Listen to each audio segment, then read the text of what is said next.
everybody, Mike Walter. My video of the week this week, I'm going to continue the series, things that we can learn from Prince. However, this week it's not something that Prince really did correct. It's something that he actually did wrong early in his career. Yes, Prince was not infallible. It's a screw up that he did, and I think it's something that we as performers and DJs can learn from that. Story you may or may not know. Early in Prince's career, 1981, I believe. So Prince has got a couple of albums out. He's not the huge, mega international superstar that he will become, but he's already fairly well known, especially in the African American market. He's had the hit on the R&B charts with "I Want to Be Your Lover." He had Dirty Mind out, and he also had the Controversy album out. So I think he had 4 albums out by this point. And Mick Jagger actually liked what he heard from Prince, and he asked Prince to open up at a couple of Rolling Stones concerts. And again, this is 1981. Prince is not well known, especially in the white rock market.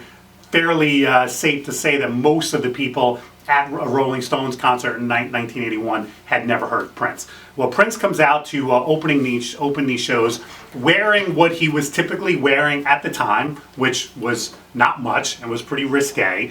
And he opened with the song "Uptown," which finds Prince singing in his high falsetto voice, and it's kind of an R&B dancey kind of number. And he was literally booed off stage. Rolling Stones fans were throwing beer bottles and shoes and just crap and booing him, and he left the stage. He actually had to leave the stage after a couple of songs.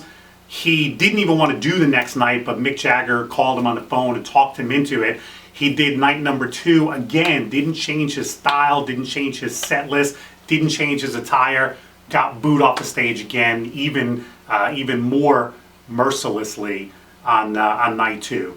And I wasn't even aware of this story until a couple years later. I went to see Prince in the Purple Rain tour, and I remember at one point he said from the stage, "Somebody get Mick Jagger, this is my house."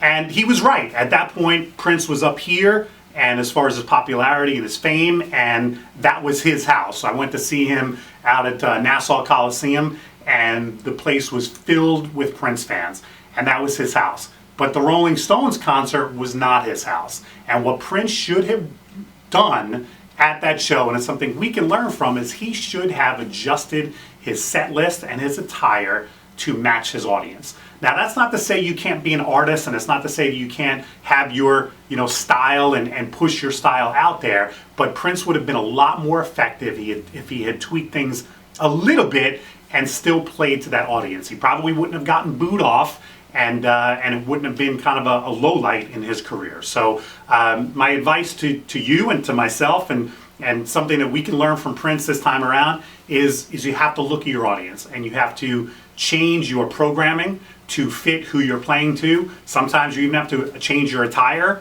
to who you're playing to, and it's effective. And it doesn't mean you're any less of a DJ, but it just means you're reading the crowd well, rather than going into a party saying, "I know what works best, and I'm gonna change these people to fit my musical taste." No, look at the crowd, look at your demographics, look at your request list from your clients, and change what you're doing to fit the style and fit the tastes of the crowd in front of you. Great lesson from Prince, and there's my weekly video.